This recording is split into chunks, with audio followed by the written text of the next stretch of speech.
আজ আমরা তথ্য ও যোগাযোগ প্রযুক্তি বইয়ের পঞ্চম অধ্যায় ইন্টারনেট পরিচিতি সম্পর্কে জানব। বর্তমান বিশ্বে ইন্টারনেট আমাদের জীবনের খুবই গুরুত্বপূর্ণ একটি অংশ। ইন্টারনেটের মাধ্যমে আমরা খুব দ্রুত তথ্য খুঁজে পেতে পারি, বই পড়তে পারি, মানচিত্র দেখতে পারি, এমনকি গান বা ভিডিওও দেখতে পারি। আজকের পাঠে আমরা জানব ইন্টারনেট কি, ওয়েবসাইট কি, ব্রাউজার ও সার্চ ইঞ্জিন কিভাবে ব্যবহার করতে হয়। বইয়ের ৫৭ নম্বর পৃষ্ঠা খুলো, শুনবে এবং বইয়ের পাতায় চোখ রাখবে। পঞ্চম অধ্যায় ইন্টারনেট পরিচিতি। এই অধ্যায় শেষে আমরা ইন্টারনেট সম্পর্কে বর্ণনা করতে পারব, ওয়েবসাইট সম্পর্কে বর্ণনা করতে পারব, ব্রাউজার ব্যবহার করে ওয়েবসাইটে প্রবেশ করতে পারব, সার্চ ইঞ্জিন সম্পর্কে বর্ণনা করতে পারব, সার্চ ইঞ্জিন ব্যবহার করে ইন্টারনেট থেকে তথ্য খুঁজে বের করতে পারব। পাঠ ১, ইন্টারনেট। এই বইয়ে আমরা অনেকবার বলেছি যে তথ্য ও যোগাযোগ প্রযুক্তি দিয়ে সারা পৃথিবীতে একটা বিপ্লব হচ্ছে এবং আমরা সবাই আমাদের চোখের সামনে সেই বিপ্লবটা ঘটতে দেখছি। তথ্য ও যোগাযোগ প্রযুক্তি বা আইসিটির এই বিপ্লবটুকু যে বিষয়গুলোর জন্যে ঘটছে তার সবচেয়ে গুরুত্বপূর্ণ একটি হচ্ছে ইন্টারনেট। কাজেই তোমাদের সবাইকে ইন্টারনেট সম্পর্কে জানতে হবে। সবাইকে কখনো না কখনো ইন্টারনেট ব্যবহার করতে হবে। বিষয়টি বোঝার জন্যে নিচের কয়েকটি ঘটনার কথা কল্পনা করা যাক। ঘটনা ১, একদিন রাহাত স্কুল থেকে বাসায় আসছে। হঠাৎ করে আকাশ ভেঙে বৃষ্টি শুরু হলো।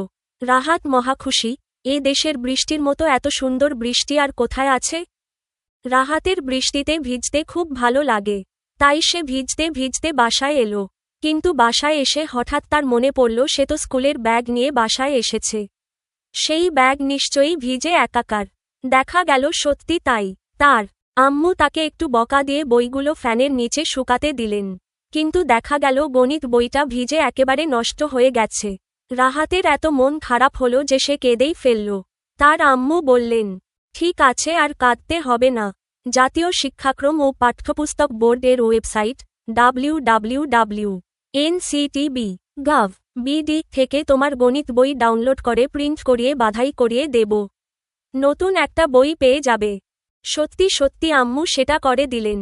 রাহাত ১ ঘন্টার মধ্যে নতুন একটা বই পেয়ে গেল। ইন্টারনেট থেকে পাঠ্যপুস্তক ডাউনলোড করা যায়। ঘটনা ২, দুই বন্ধুকে জরুরি কাজে একটা জায়গায় যেতে হবে। মুশকিল হলো সেখানে তাদের পরিচিত কেউ আগে যায়নি। সেখানে যাওয়ার রাস্তা আছে কি না সেটাও জানা নেই। হঠাৎ তাদের মনে পড়ল ইন্টারনেটে গিয়ে সেই জায়গার ম্যাপটি গুগল আর্থ দিয়ে দেখতে পারে। কিছুক্ষণের মধ্যেই তারা জায়গাটার খুঁটিনাটি সবকিছু দেখতে পেল। একটা বিলের পাশ দিয়ে ছোট একটা রাস্তা ধরে তারা যেতে পারবে। দুজন পরদিন সেখানে পৌঁছে গেল। ইন্টারনেটে গুগল আর্থ দিয়ে জাতীয় স্মৃতিসৌধের নিখুঁত ম্যাপ দেখা যায়। ঘটনা ৩, ট্রেনে একজন যুদ্ধাহত মুক্তিযোদ্ধা তার ২ মেয়ে নিয়ে বাড়ি যাচ্ছেন। তার সামনের সিটে বসেছে একজন বিদেশি। যেতে যেতে দুজন কথা বলছে। কথা প্রসঙ্গে বিদেশি মানুষটি বাংলাদেশের মুক্তিযুদ্ধের কথা জানতে পারল। সে বলল, তোমাদের মুক্তিযুদ্ধের ইতিহাসটি আমার জানার খুব ইচ্ছা, কোনো বই কি পাওয়া যাবে? যুদ্ধাহত মুক্তিযোদ্ধা বললেন, অবশ্যই। আমি ইন্টারনেটের একটা লিংক দিই, সেখানে তুমি সব পেয়ে যাবে। বিদেশি মানুষটি লিংক নিয়ে তখনই তার ল্যাপটপে বসে গেল। ২ মিনিটের মধ্যে সে বাংলাদেশের মুক্তিযুদ্ধের গৌরবময় ইতিহাস পড়তে শুরু করল। ঘটনা ৪, স্কুলে বার্ষিক সাংস্কৃতিক অনুষ্ঠানে মিলি, আমি টাকডুম টাকডুম বাজাই বাংলাদেশের ঢোল গানটির সাথে নাচবে। কিন্তু মুশকিল হলো তাদের বাসায় এই গানের ক্যাসেট বা সিডি কিছুই নেই। মিলির খুব মন খারাপ। সে আশা প্রায় ছেড়েই দিচ্ছিল। তখন তার স্কুলের শিক্ষিকা রৌশন আরা বললেন, মিলি, তোমার কোনো চিন্তা নেই, আমি ইন্টারনেটে সার্চ দিয়ে গানটা বের করে MP3, MP3 কপি ডাউনলোড করে নেব। সত্যি তাই হলো, শিক্ষিকা গানটি ডাউনলোড করে নিলেন। তারপর পুরস্কার বিতরণী অনুষ্ঠানে মিলি সেটার সাথে নেচে সবাইকে মুগ্ধ করে দিল। ঘটনা ৫, যারা ষষ্ঠ শ্রেণীর ছাত্রছাত্রীদের জন্যে এই বইটি লিখছেন হঠাৎ করে তাদের খেয়াল হলো, এই বইয়ে সুপার কম্পিউটারের কথা বলা হয়েছে কিন্তু সেখানে তো কোনো ছবি নেই। এই বয়সী শিক্ষার্থীদের বইয়ে যদি সুন্দর সুন্দর ছবি না থাকে তাহলে কি তারা বইটি পড়তে আগ্রহী হবে?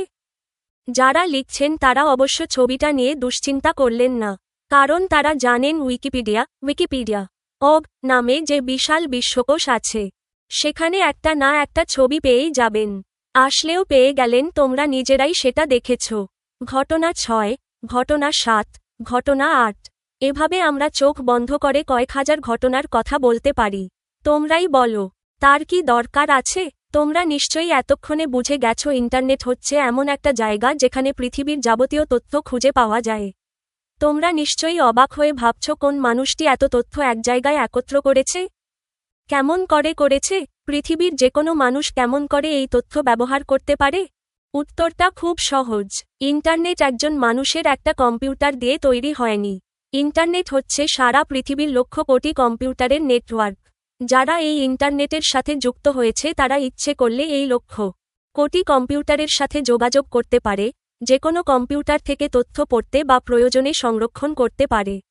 লক্ষ কোটি কম্পিউটারের সবগুলোতে যদি একটু করেও তথ্য থাকে, তাহলে কত বিশাল তথ্য ভাণ্ডার হয়ে যাবে চিন্তা করতে পারবে? কাজ।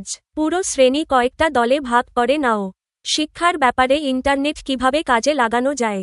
একটি দল তার একটি তালিকা তৈরি করো। অন্য একটি দল স্বাস্থ্যের ব্যাপারে ইন্টারনেট কিভাবে কাজে লাগানো যায়, তার একটি তালিকা করো। আরেক দল করো খেলাধুলার ব্যাপারে কিংবা বিনোদনের ব্যাপার, তারপর সবগুলো তালিকা একত্র করে দেখো কত বড় তালিকা হয়েছে। দল ১, শিক্ষার ক্ষেত্রে ইন্টারনেট ব্যবহার। অনলাইনে বই ডাউনলোড করা, যেমন www.nctb.gov.bd থেকে বই পাওয়া। ভিডিও লেসন ও টিউটোরিয়াল দেখা। ই-লার্নিং প্ল্যাটফর্ম ব্যবহার, যেমন খান একাডেমি, কসরা। শিক্ষামূলক গেম খেলা। গবেষণা বা প্রজেক্টের জন্য তথ্য সংগ্রহ করা। দল ২, স্বাস্থ্যের ক্ষেত্রে ইন্টারনেট ব্যবহার। রোগ এবং চিকিৎসা সম্পর্কিত তথ্য খোঁজা। ডাক্তারের পরামর্শ পাওয়া, অনলাইন কনসালটেশন। স্বাস্থ্য সচেতনতা বিষয়ক ভিডিও দেখা। প্রাথমিক চিকিৎসার নির্দেশিকা শেখা। খাদ্য ও ব্যায়াম পরিকল্পনা করা। দল ৩, খেলাধুলা ও বিনোদনের ক্ষেত্রে ইন্টারনেট ব্যবহার। গানের MP3 বা ভিডিও ডাউনলোড করা। অনলাইন খেলাধুলার খেলা, যেমন ফুটবল বা দাবার ভিডিও। নাচের বা গান শেখার ভিডিও দেখা। বিনোদনমূলক তথ্য ও ফান ভিডিও দেখা। অনলাইন কমিউনিটিতে অংশ নেওয়া। সব তালিকা একত্র করলে শিক্ষা, স্বাস্থ্য, বিনোদন, প্রায় সব বিষয়ে ইন্টারনেট ব্যবহার সম্ভব। ফলে আমরা বুঝতে পারি, ইন্টারনেট আমাদের জীবনের প্রায় সব দিককে সহজ এবং সমৃদ্ধ করে তোলে। নতুন শিখলাম, ওয়েবসাইট, ডাউনলোড, MP3। পাঠ ২, ৩, ইন্টারনেট সংযোগ ও নেটওয়ার্ক খেলা। এর আগের পাঠে ইন্টারনেট দিয়ে কি করা যায়, আমরা সেটা দেখেছি। তোমাদের নিশ্চয়ই জানার কৌতূহল হচ্ছে এটা কেমন করে কাজ করে। আমরা আগেই বলেছি ইন্টারনেট হচ্ছে পৃথিবী জুড়ে কম্পিউটারের নেটওয়ার্ক। নেটওয়ার্ক বলতে আমরা কি বোঝাই বলে দেওয়া দরকার। তোমাদের স্কুলের কম্পিউটার ল্যাবে যদি অনেকগুলো কম্পিউটার থাকে আর সবগুলো কম্পিউটার যদি সুইচ নামের একটা যন্ত্র দিয়ে সংযোগ দিয়ে দেওয়া হয়, তাহলে একটা কম্পিউটার অন্য একটা কম্পিউটারের সাথে যোগাযোগ করতে পারবে। আর আমরা বলবো তোমাদের স্কুলের কম্পিউটারগুলোর মধ্যে নেটওয়ার্কিং করা আছে, অর্থাৎ তোমাদের স্কুলে একটা কম্পিউটার নেটওয়ার্ক আছে। ধরা যাক, তোমাদের স্কুলের পাশে আরেকটা স্কুল আছে। তারা তোমাদের কম্পিউটার নেটওয়ার্ক দেখে অবাক হয়ে গেল। তখন তারাও তাদের শিক্ষকদের কাছে কম্পিউটারের একটা নেটওয়ার্কের জন্যে আবদার করল। তাদের শিক্ষকরাও তখন তাদের স্কুলে অনেকগুলো কম্পিউটার দিয়ে একটা কম্পিউটার নেটওয়ার্ক তৈরি করে দিলেন। এখন সেই স্কুলের ছেলেমেয়েরাও তাদের একটা কম্পিউটার থেকে আরেকটা কম্পিউটারে সংযোগ করতে পারে। কয়েকদিন পর তোমরা নিশ্চয়ই টের পাবে যে, তোমরা তোমাদের স্কুলের কম্পিউটার নেটওয়ার্কের সব কম্পিউটারের সাথে যোগাযোগ করতে পারো, কিন্তু পাশের স্কুলের কোনো কম্পিউটারের সাথে যোগাযোগ করতে পারো না। তোমাদের নিশ্চয়ই মাঝে মাঝে সেটা করতে ইচ্ছে করে। যদি সেটা করতে হয় তাহলে তোমাদের স্কুলের নেটওয়ার্ক পাশের স্কুলের নেটওয়ার্কের সাথে জুড়ে দিতে হবে। সেটা জুড়ে দেওয়ার জন্য যেই যন্ত্রটা ব্যবহার করা হবে তার নাম রাউটার। ছবিতে তোমাদের স্কুলের নেটওয়ার্ক কিভাবে পাশের স্কুলের নেটওয়ার্কের সাথে জুড়ে দেওয়া হয়েছে সেটা এঁকে দেখানো হয়েছে।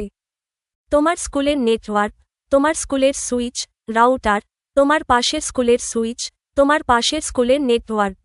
দুটি নেটওয়ার্ক একসাথে জুড়ে নেটওয়ার্কের নেটওয়ার্ক তৈরি করা হয়েছে।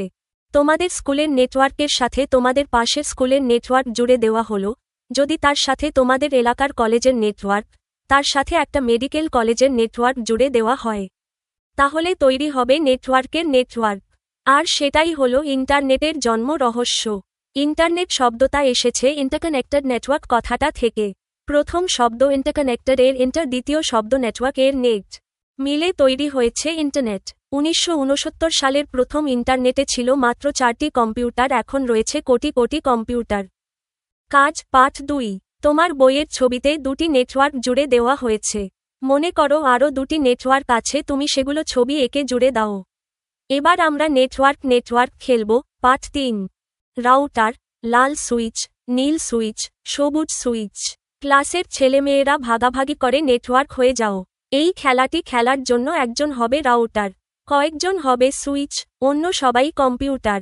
প্রত্যেকটা কম্পিউটারের একটা করে নম্বর দেওয়া হবে। সুইচগুলোর নাম হবে লাল, নীল, সবুজ এরকম। লাল সুইচের সাথে কয়েকজন কম্পিউটার মিলে হবে লাল নেটওয়ার্ক। সেরকম নীল সুইচের সাথে কয়েকজন কম্পিউটার মিলে হবে নীল নেটওয়ার্ক। সবুজের সাথে মিলে হবে সবুজ নেটওয়ার্ক। এক সুইচ অন্য সুইচের সাথে সরাসরি যোগাযোগ করবে না, যদি করতে হয় সেটা করবে রাউটারের মাধ্যমে। এখন কম্পিউটাররা অন্য কম্পিউটারের সাথে যোগাযোগ শুরু করো। যে কম্পিউটারের সাথে যোগাযোগ করতে চাও একটা কাগজে সেটা লেখো, যেমন সবুজ 13 কিংবা লাল 7। কাগজটা তোমার নেটওয়ার্কের সুইচকে দাও। সুইচ যদি দেখে সেটা নিজের নেটওয়ার্কের তাহলে সাথে সাথে তাকে দিয়ে দেবে। যদি দেখে সেটা অন্য নেটওয়ার্কের তাহলে কাগজটা দেবে রাউটারকে। রাউটার সেটা দেবে সেই নেটওয়ার্কের সুইচকে। সুইচ দেবে তার কম্পিউটারকে। তোমরা কত দ্রুত এক কম্পিউটার থেকে অন্য কম্পিউটারের সাথে যোগাযোগ করতে পারো, পরীক্ষা করে দেখো। নতুন শিখলাম নেটওয়ার্ক, সুইচ, রাউটার। পাঠ 4। ওয়েবসাইট। আমরা দেখেছি ইন্টারনেট হচ্ছে নেটওয়ার্কের নেটওয়ার্ক। আর এভাবে অসংখ্য কম্পিউটার একটা আরেকটার সাথে যোগাযোগ করতে পারে। যখন কম্পিউটারের সাথে কম্পিউটারের যোগাযোগ হয়ে যায় তখন সবাই নানাভাবে সেই সুযোগটা গ্রহণ করতে চায়। সবচেয়ে সহজ সুযোগ হচ্ছে নিজের তথ্য অন্যের সামনে তুলে ধরা। আর সেটা করার জন্য যে ব্যবস্থাটা নেওয়া হয় তাকে বলে ওয়েবসাইট। কেউ যদি কারো কাছ থেকে তথ্য নিতে চায় তাহলে তার ওয়েবসাইটে যেতে হয়। সেখানে সব তথ্য সাজানো থাকে। যেরকম একটা বিশ্ববিদ্যালয় তাদের বিভাগগুলোর নাম লিখে দেয়। ভর্তি হতে হলে কি করতে হয় লিখে দেয়। শিক্ষকদের নাম, তারা কি নিয়ে গবেষণা করেন সেগুলোও লিখে দেয়। যারা ওয়েবসাইট তৈরি করে তারা চেষ্টা করে যেন প্রয়োজনীয় সব তথ্য খুব সুন্দরভাবে সাজানো থাকে। সেখান থেকে তথ্য যেন সহজে নেওয়া যায়। তোমরা ইচ্ছা করলে খবরের কাগজের ওয়েবসাইটে গিয়ে খবর পড়তে পারবে, সঙ্গীতের ওয়েবসাইটে গিয়ে গান শুনতে পারবে, ছবির ওয়েবসাইটে গিয়ে ছবি দেখতে পারবে। যারা ব্যবসা করে তারা তাদের পণ্যগুলোর তথ্য ওয়েবসাইটে দিয়ে দেয়। প্রতিষ্ঠানগুলো তাদের প্রতিষ্ঠানের খবর দেয়। আজকাল ওয়েবসাইট থেকে জিনিসপত্র কেনাবেচা করা যায়। প্রত্যেকটা ওয়েবসাইটের একটা সহজ নাম থাকে। তোমরা সেই নাম দিয়ে ওয়েবসাইটকে খুঁজে বের করতে পারবে। ওয়েবসাইটকে যেন সহজে খুঁজে বের করা যায় সেজন্যেও ব্যবস্থা করা হয়েছে। বিশেষ ধরনের অ্যাপ্লিকেশন সফটওয়্যার তোমার জন্যে সেই কাজ করে দেবে। তার নাম হচ্ছে সার্চ ইঞ্জিন। আমরা পরের পাঠে সেটা সম্পর্কে আরও ভালো করে জানব। বাংলাদেশের জাতীয় web portal https bangladesh.gov.bd BBC www. bbc.com BD Jobs https bdjobs.com Muktopaath gov.bd BCB www. tigercricket.com BD শিক্ষক বাতায়ন www. teachers.gov.bd NASA www. nasa.gov. কাজ। মনে করো তোমরা তোমাদের স্কুলের একটা ওয়েবসাইট তৈরি করতে চাও। তাহলে সেখানে কি কি তথ্য রাখতে চাও? 4-5 জনের দলে ভাগ হয়ে একটি তালিকা তৈরি করে শ্রেণীতে উপস্থাপন করো। স্কুল ওয়েবসাইটে রাখার তথ্য, উদাহরণ তালিকা।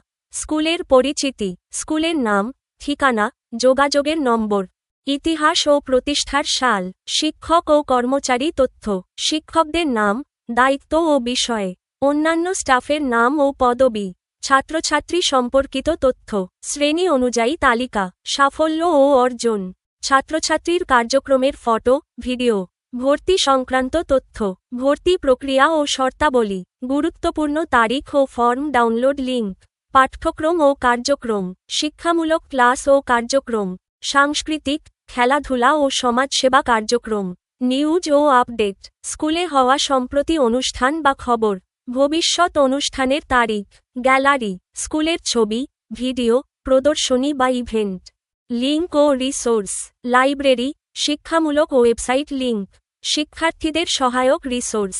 নতুন শিখলাম ওয়েবসাইট। পাঠ 5 হতে 20 ওয়েব ব্রাউজার ও সার্চ ইঞ্জিন। ওয়েব ব্রাউজার ইন্টারনেটে ওয়েবসাইট দেখার জন্যে দুটো জিনিসের দরকার। 1. তোমার কম্পিউটারের সাথে ইন্টারনেটের সংযোগ। 2. ওয়েব খুঁজে বের করে তার থেকে তথ্য আনতে পারে সে রকম একটি বিশেষ অ্যাপ্লিকেশন সফটওয়্যার। ইন্টারনেটকে অনেকটা কাল্পনিক জগতের মতো মনে করো, ওয়েবসাইটগুলো যেন সেই কাল্পনিক জগতের তথ্যভাণ্ডারের ঠিকানা। কেউ যদি ওয়েবসাইটগুলো দেখে তাহলে তার মনে হবে সেটা যেন কাল্পনিক জগতে ঘুরে বেড়ানোর মতো, ইংরেজিতে যেটাকে বলে ব্রাউজিং। তাই ওয়েবসাইট দেখার জন্য যে বিশেষ অ্যাপ্লিকেশন সফটওয়্যার তৈরি করা হয়েছে সেটার নাম দেওয়া হয়েছে browser.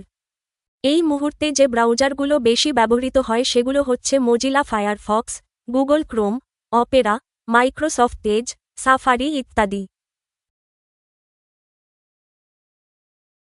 Mozilla Firefox, Google Chrome, Opera, Microsoft Edge, Safari. জনপ্রিয় ব্রাউজারের আইকনগুলো। ওয়েবসাইটে ঘুরে বেড়ানোর জন্যে বা কম্পিউটারের ভাষায় ওয়েব ব্রাউজ করার জন্যে একটা ব্রাউজার ব্যবহার করার কাজটি অসম্ভব সোজা। তোমাকে কেবল ব্রাউজার আইকনটিকে দুবার ক্লিক করে ওপেন করতে হবে। সেখানে আগে থেকে কোনো ওয়েবসাইটের ঠিকানা দেওয়া থাকলে সেই ওয়েবসাইটটি শুরুতে আপনি খুলে যাবে। এখন তুমি যে ওয়েবসাইটে যেতে চাও সেটা নির্দিষ্ট জায়গায় লিখতে হবে। প্রত্যেকটা ব্রাউজারের ওয়েবসাইটের ঠিকানা লেখার জন্য ওপরে একটা জায়গা আলাদা করা থাকে, সেটাকে বলে অ্যাড্রেস বার। সেখানে লেখা শেষ হলে এন্টার বাটন চাপ দিতে হবে, আর কিছুই না। তোমার ইন্টারনেট সংযোগ কত ভালো তার ওপর নির্ভর করে কত তাড়াতাড়ি ওয়েবসাইট তোমার চোখের সামনে খুলে যাবে। তুমি যদি প্রথমবার একটা ব্রাউজার ব্যবহার করো তখন তুমি হয়তো ওয়েবসাইটের ঠিকানা জানো না বলে কোথাও যেতে পারবে না। তাই তোমাকে কয়েকটা ওয়েবসাইটের ঠিকানা দিয়ে দেওয়া হলো, তুমি সেগুলো টাইপ করে দেখো। বাংলাদেশ জাতীয় ওয়েব পোর্টাল www. bangladesh.gov.bd। বাংলাদেশের দর্শনীয় স্থান দেখার জন্য www. parjatan.gov.bd। নাসার ওয়েবসাইট দেখার জন্য www. nasa.gov। উপগ্রহ থেকে কোন এলাকা কেমন দেখায় তা জানার জন্য ম্যাপস google.com। তবে মনে রেখো, এই ওয়েবসাইটগুলোর ঠিকানা টাইপ করলে তুমি ওয়েবসাইটে হাজির হবে, কিন্তু ওয়েবসাইটে তথ্যগুলো কিন্তু নানা স্তরে সাজানো থাকে, তোমাকে সেগুলো খুঁজে নিতে হবে। কাজ: ওয়েবসাইট থেকে বাংলাদেশের 10টি দর্শনীয় স্থানের নাম খুঁজে বের করো। নাসার ওয়েবসাইট থেকে 7টি গ্রহের ছবি খুঁজে বের করো। তোমার উপজেলা থানার ম্যাপটি খুঁজে বের করো। ইন্টারনেটে যেহেতু অসংখ্য ওয়েবসাইট আছে এবং হতে পারে কিছু কিছু ওয়েবসাইট তোমার খুব প্রিয় হয়ে যাবে, তুমি হয়তো মাঝে মাঝেই সেই ওয়েবসাইটে যেতে চাইবে, প্রত্যেকবারই যেন ওয়েবসাইটের ঠিকানা লিখতে না হয় সেজন্যে প্রিয় ওয়েবসাইটের ঠিকানা ব্রাউজারকে শিখিয়ে দেওয়া যায়। ব্রাউজার সেগুলো মনে রাখবে এবং তুমি চাইলেই তোমাকে সেখানে নিয়ে যাবে। 1. বাংলাদেশের 10টি দর্শনীয় স্থান। উদাহরণ: সুন্দরবন, কক্সবাজার সমুদ্র সৈকত, চট্টগ্রাম পাহাড়ি এলাকা, সোনারগাঁও ঐতিহাসিক স্থান, মৌলভীবাজারের চা বাগান, রাজশাহী পুরাতন মঠ, মঠশাল, পহেলা বৈশাখ উদযাপন কেন্দ্র, ঢাকা, ধানমন্ডি লেক ও পার্ক, শাহজালাল মাজার, সিলেট, সাতক্ষীরা লবণ ক্ষেত্র। 2. নাসার ওয়েবসাইট থেকে 7টি গ্রহের ছবি। মার্কা, বুধ, ভিনাস, শুক্র, আর্থ, পৃথিবী, মার্স, মঙ্গল, জুপিটার, বৃহস্পতি, স্যাটার্ন, শনি, নেপটিউন, বর্ষাপ। নোট: ব্রাউজারে নাসা গভ-এ গিয়ে প্ল্যানেটস বিভাগ থেকে ছবি ডাউনলোড বা দেখা যাবে। 3. উপজেলা থানার মানচিত্র। গুগল ম্যাপস বা ম্যাপস গুগল.com ব্যবহার করে নিজের উপজেলা থানার নাম লিখে মানচিত্র খুঁজে পাওয়া যায়। উদাহরণ: অ্যাড্রেস বা https maps.google.com। সার্চ বক্স: আমার উপজেলা থানা। মানচিত্র দেখার পরে জুম ইন জুম আউট করে প্রয়োজন অনুযায়ী দেখতে পারবে। 4. ব্রাউজারে প্রিয় ওয়েবসাইট সংরক্ষণ। ব্রাউজারের বুকমার্কস ফেভারিটস অপশন ব্যবহার করো। প্রিয় ওয়েবসাইট সেখানে সংরক্ষণ করলে বারবার ঠিকানা টাইপ করতে হবে না। উদাহরণ: Bangladesh gov.bd, parjatan gov.bd, nasa gov। Search engine: তোমরা নিশ্চয়ই বুঝতে পারছ, ইন্টারনেট একটা বিশাল ব্যাপার। সেখানে আছে লক্ষ লক্ষ কম্পিউটার এবং হাজার হাজার ওয়েবসাইট। সব ওয়েবসাইট যে ভালো তা নয়। অনেক ওয়েবসাইট তৈরি হয়েছে অবহেলায়, অনেক ওয়েবসাইট হয়তো তৈরি হয়েছে খারাপ উদ্দেশ্যে। যেহেতু ইন্টারনেটের কোনো মালিক নেই, এটি চলছে নিজের মতো করে। তাই তুমি যদি ইন্টারনেটে নিজে নিজে তথ্য খুঁজতে যাও তুমি কিছুক্ষণের মধ্যেই ক্লান্ত হয়ে যাবে। মনে হবে তুমি বুঝি গোলক ধাঁধার মাঝে আটকে গেছো, তাই যখন কোনো তথ্য খোঁজার দরকার হয় তখন আমাদের বিশেষ এক ধরনের অ্যাপ্লিকেশন সফটওয়্যারের সাহায্য নিতে হয়। এই সফটওয়্যারগুলোর নাম সার্চ ইঞ্জিন। এগুলো তোমার হয়ে তোমার যেটা দরকার সেটা খুঁজে দেবে। এই মুহূর্তে পৃথিবীর জনপ্রিয় সার্চ ইঞ্জিনগুলো হচ্ছে Google www Google com, Yahoo www Yahoo com, Bing www Bing com. এগুলো ব্যবহার করাও খুব সোজা। প্রথমে ব্রাউজারটি ওপেন করে সেটার অ্যাড্রেস বারে যে সার্চ ইঞ্জিনটি ব্যবহার করতে চাও তার ঠিকানাটি লেখো। তারপর এন্টার চাপ দাও। সাথে সাথে সার্চ ইঞ্জিন চলে আসবে। সব সার্চ ইঞ্জিনেই তুমি যেটা খুঁজতে চাইছো সেটা লেখার জন্যে একটা জায়গা থাকে। তোমার সেখানে কাঙ্ক্ষিত বিষয়বস্তুর নামটি লিখতে হবে।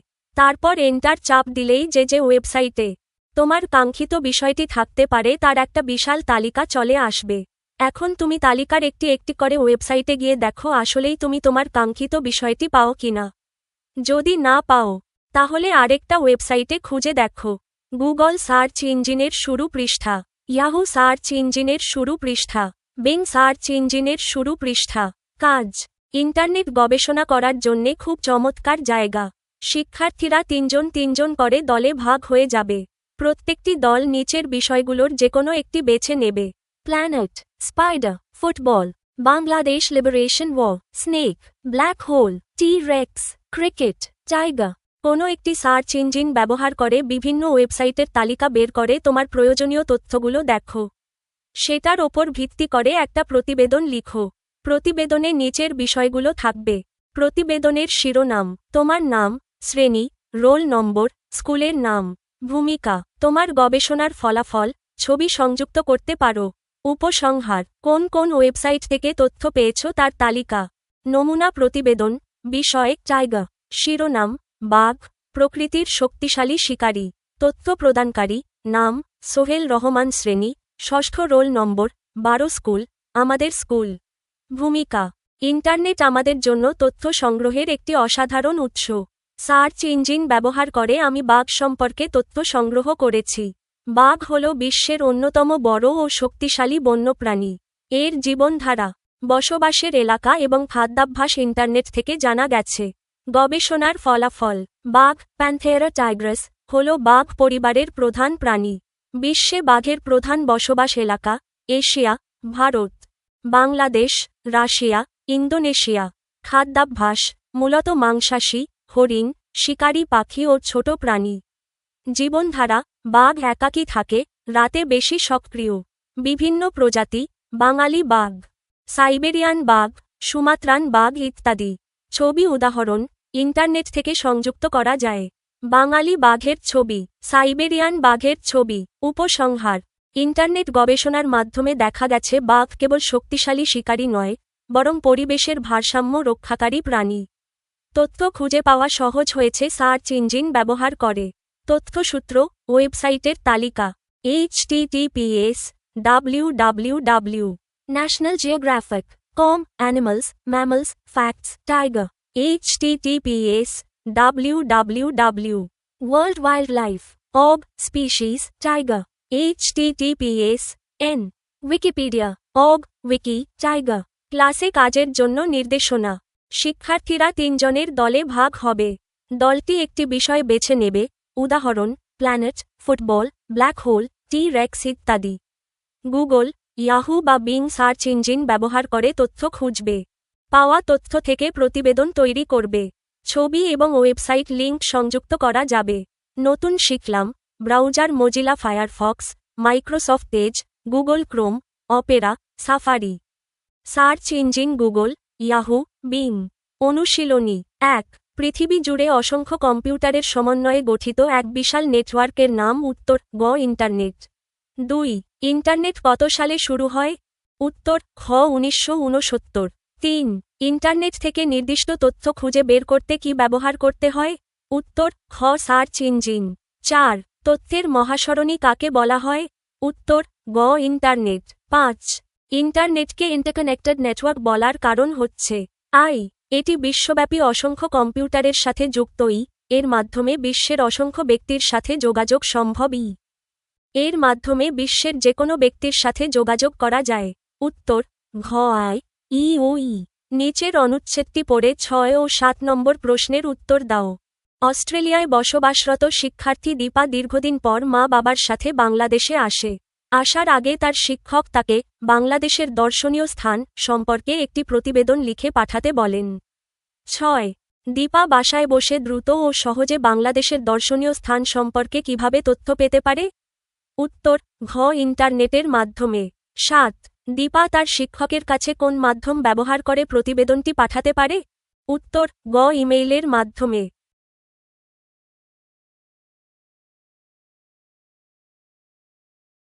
সংক্ষিপ্ত উত্তর প্রশ্ন ১ নেটওয়ার্ক কাকে বলে? এটি কিভাবে কাজ করে? উত্তর নেটওয়ার্ক বলতে সাধারণত ২ বা ততোধিক কম্পিউটার বা অন্য কোনো ইলেকট্রনিক ডিভাইসের, যেমন স্মার্টফোন, প্রিন্টার, একে অপরের সাথে সংযুক্ত হওয়ার ব্যবস্থাকে বোঝায়। এই সংযোগের মূল উদ্দেশ্য হল নিজেদের মধ্যে তথ্য আদান প্রদান এবং হার্ডওয়্যার বা সফটওয়্যার রিসোর্স শেয়ার করা। একটি নেটওয়ার্ক প্রধানত ৩টি ধাপের সমন্বয়ে কাজ করে। ১ সংযোগ স্থাপন কানেকশন। ডিভাইসগুলো একে অপরের সাথে তারের মাধ্যমে, যেমন ইথারনেট কেবল, অথবা তারবিহীন প্রযুক্তির মাধ্যমে, যেমন ওয়াইফাই বা ব্লুটুথ, যুক্ত থাকে। ২ প্রোটোকল বা নিয়ম অনুসরণ প্রোটোকলস। নেটওয়ার্কে তথ্য পাঠানোর জন্য নির্দিষ্ট কিছু নিয়ম মেনে চলতে হয়, যাকে প্রোটোকল, যেমন বলে। এটি নিশ্চিত করে যে প্রেরিত তথ্য সঠিক ঠিকানায় এবং অবিকৃত অবস্থায় পৌঁছাচ্ছে। ৩ ডেটা আদান প্রদান ডেটা ট্রান্সমিশন। যখন একটি ডিভাইস অন্যটিতে তথ্য পাঠায়, তখন সেই তথ্য ছোট ছোট অংশে বিভক্ত হয় যেগুলোকে প্যাকেট বলা হয়। এই প্যাকেটগুলো রাউটার বা সুইচের মাধ্যমে গন্তব্যে পৌঁছায় এবং সেখানে আবার একত্রিত হয়ে মূল তথ্যে রূপান্তরিত হয়। ২ ইন্টারনেট হচ্ছে নেটওয়ার্কের নেটওয়ার্ক কথাটি ব্যাখ্যা করো। উত্তর ইন্টারনেটকে নেটওয়ার্কের নেটওয়ার্ক বলা হয় কারণ এটি একক কোনো নেটওয়ার্ক নয়, বরং পৃথিবীর লাখ লাখ ছোট বড় নেটওয়ার্কের একটি বিশাল সমষ্টি। এর মূল ধারণাগুলো নিচে দেওয়া হল। বিশাল সংযোগ। একটি অফিসের ভেতরের কম্পিউটারগুলো মিলে একটি ছোট নেটওয়ার্ক ল্যান তৈরি করে। আবার একটি শহরের নেটওয়ার্কগুলো মিলে তৈরি হয় ম্যান। যখন বিশ্বের এরকম অসংখ্য ছোট লোকাল, মাঝারি রিজনাল এবং বড় ন্যাশনাল নেটওয়ার্কগুলো একে অপরের সাথে সংযুক্ত হয়, তখনই তাকে ইন্টারনেট বলে। সার্বজনীন প্রোটোকল। এই ভিন্ন ভিন্ন নেটওয়ার্কগুলো যাতে একে অপরের সাথে কথা বলতে পারে বা তথ্য আদান প্রদান করতে পারে, সেজন্য তারা একটি সাধারণ নিয়ম বা ভাষা ব্যবহার করে, যাকে বলা হয় তথ্য ভাণ্ডার। ইন্টারনেটের মাধ্যমে একজন ব্যবহারকারী তার নিজের নেটওয়ার্কে বসেই পৃথিবীর অন্য প্রান্তের অন্য কোনো নেটওয়ার্কে থাকা তথ্য বা ফাইল অ্যাক্সেস করতে পারেন। সহজ কথায়, যদি প্রতিটি ছোট নেটওয়ার্ক একটি করে দ্বীপ হয়, তবে ইন্টারনেট হল সেই বিশাল সেতু যা বিশ্বের সব দ্বীপকে একত্রে যুক্ত করেছে। ৩ চাহিদা মতো তথ্য অনুসন্ধানের জন্য ওয়েবসাইটের প্রয়োজন হয় কেন? উত্তর চাহিদা মতো সঠিক ও নির্ভরযোগ্য তথ্য খুঁজে পাওয়ার জন্য ওয়েবসাইটের প্রয়োজনীয়তা অপরিসীম। এর প্রধান কারণগুলো নিচে দেওয়া হল। তথ্যের বিশাল ভাণ্ডার। ওয়েবসাইটে টেক্সট, ছবি, অডিও এবং ভিডিওর সমন্বয়ে প্রচুর তথ্য সাজানো থাকে। এটি একটি ডিজিটাল লাইব্রেরির মতো কাজ করে, যেখানে নির্দিষ্ট বিষয় নিয়ে বিস্তারিত জানা সম্ভব। দ্রুত ও সহজলভ্যতা। কোনো তথ্য জানার প্রয়োজন হলে লাইব্রেরি বা অফিসে না গিয়েও ঘরে বসে ইন্টারনেটের মাধ্যমে মুহূর্তের মধ্যেই ওয়েবসাইটে প্রবেশ করে কাঙ্ক্ষিত তথ্য পাওয়া যায়। নির্ভরযোগ্য উৎস। সরকারি প্রতিষ্ঠান, শিক্ষা প্রতিষ্ঠান বা সংবাদ মাধ্যমগুলোর নিজস্ব ওয়েবসাইট থাকে। এসব সাইট থেকে প্রাপ্ত তথ্য সাধারণত যাচাইকৃত এবং নির্ভরযোগ্য হয়। সার্বক্ষণিক সুবিধা। ওয়েবসাইট ২৪ ঘন্টা খোলা থাকে, তাই দিন বা রাত যেকোনো সময় প্রয়োজনীয় তথ্য অনুসন্ধান করা সম্ভব। আপ টু ডেট তথ্য। ওয়েবসাইট খুব দ্রুত আপডেট করা যায়, ফলে একদম সাম্প্রতিক বা নতুন কোনো তথ্য, যেমন পরীক্ষার রুটিন, নোটিশ বা খবর, জানার জন্য ওয়েবসাইটের কোনো বিকল্প নেই। সহজ কথায়, ওয়েবসাইট হল তথ্যের একটি সুশৃঙ্খল ঠিকানা, যেখানে প্রবেশ করলেই আমরা আমাদের প্রয়োজনীয় তথ্যগুলো এক জায়গায় গুছিয়ে পাই। ৪ ব্রাউজার কাকে বলে? কয়েকটি ব্রাউজারের নাম লিখো। উত্তর ব্রাউজার বা ওয়েব ব্রাউজার হল একটি বিশেষ ধরনের অ্যাপ্লিকেশন সফটওয়্যার, যা ব্যবহারকারীকে ইন্টারনেটের মাধ্যমে বিভিন্ন ওয়েবসাইট দেখতে এবং তথ্য অনুসন্ধান করতে সাহায্য করে। সহজ কথায়, আমরা যখন ইন্টারনেটে কোনো ওয়েবসাইট, যেমন গুগল বা উইকিপিডিয়া ওপেন করতে চাই তখন যে সফটওয়্যারটি ব্যবহার করি সেটিই হল ব্রাউজার। এটি ওয়েবসাইটের কোডগুলোকে HTML রূপান্তর করে আমাদের সামনে ছবি, লেখা এবং ভিডিও হিসেবে প্রদর্শন করে। কয়েকটি জনপ্রিয় ব্রাউজারের নাম।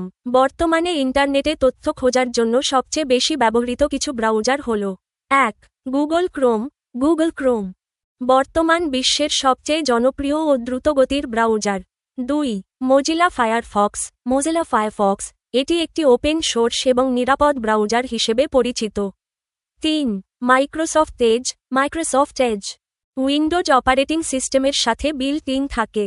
4. Apple safari. অ্যাপল সাফারি এটি প্রধানত আইফোন এবং ম্যাকবুক ম্যাক ব্যবহারকারীদের জন্য। 5. অপেরা। এতে অনেক বিল্ট ইন ফিচার যেমন VPN থাকে যা ব্যবহারকারীদের সুবিধা দেয়। একটি মজার বিষয়, ব্রাউজার ছাড়া ইন্টারনেট সংযোগ থাকলেও আমরা সরাসরি কোনো ওয়েবসাইট ভিজিট করতে পারতাম না। এটি অনেকটা আমাদের জন্য ইন্টারনেটের দরজা হিসেবে কাজ করে। 5. তুমি একটি ওয়েবসাইট থেকে একটি তথ্য জানতে চাও। ব্রাউজার ও সার্চ ইঞ্জিন ব্যবহার করে কিভাবে এটির অনুসন্ধান করবে? উত্তর: একটি ওয়েবসাইট থেকে তথ্য খোঁজার জন্য ব্রাউজার এবং সার্চ ইঞ্জিন ব্যবহারের ধাপগুলো নিচে সহজভাবে দেওয়া হল। ধাপ 1. ব্রাউজার ওপেন করা। Open browser. প্রথমে আপনার কম্পিউটার বা স্মার্টফোন থেকে একটি ব্রাউজার, যেমন গুগল ক্রোম বা মাইক্রোসফট এজ, ওপেন করুন। ধাপ 2. সার্চ ইঞ্জিনে যাওয়া। Go to search engine. ব্রাউজারের উপরের দিকে থাকা অ্যাড্রেস বা একটি সার্চ ইঞ্জিনের ঠিকানা লিখুন, যেমন www.google.com এবং এন্টার চাপুন। ধাপ 3. কিওয়ার্ড লিখে অনুসন্ধান। Keyword search. সার্চ ইঞ্জিনের বক্সে আপনি যে বিষয়টি জানতে চান সেটি লিখে সার্চ করুন। যেমন, আপনি যদি বাংলাদেশের ইতিহাস জানতে চান তবে সেটি লিখে সার্চ বাটনে ক্লিক করুন। ধাপ 4. ফলাফল থেকে ওয়েবসাইট নির্বাচন। Selecting website. সার্চ ইঞ্জিন আপনাকে অনেকগুলো ওয়েবসাইটের লিঙ্ক দেখাবে। আপনার তথ্যের জন্য সবচেয়ে প্রাসঙ্গিক বা নির্ভরযোগ্য মনে হয় এমন একটি লিঙ্কে ক্লিক করুন। ধাপ 5. তথ্য সংগ্রহ। Gather information. লিঙ্কে ক্লিক করার পর ওয়েবসাইটটি লোড হবে। এবার আপনি সেখান থেকে আপনার কাঙ্ক্ষিত তথ্যটি পড়ে নিতে বা সংগ্রহ করতে পারবেন। পরামর্শ: যদি সরাসরি কোনো নির্দিষ্ট ওয়েবসাইটের নাম আপনার জানা থাকে, যেমন www.wikipedia.org, তবে সার্চ ইঞ্জিনে না গিয়ে সরাসরি ব্রাউজারের অ্যাড্রেস বারে সেই ঠিকানাটি লিখেও আপনি তথ্যটি খুঁজে পেতে পারেন। আপনারা আমাদের ভুলগুলো কমেন্টে জানাতে পারেন। যদি উপকৃত হন তবে সাবস্ক্রাইব করুন, ভিডিওটি শেয়ার করুন এবং বন্ধুদের সঙ্গে জানিয়ে দিন। আমাদের আয়োজন এমনভাবে পরিকল্পনা করা হয়েছে যাতে শিক্ষার্থীরা কোনো গাইড বই ছাড়াই নিজস্বভাবে আনন্দের সঙ্গে শিখতে পারে এবং জ্ঞান অর্জন করতে পারে। ধন্যবাদ।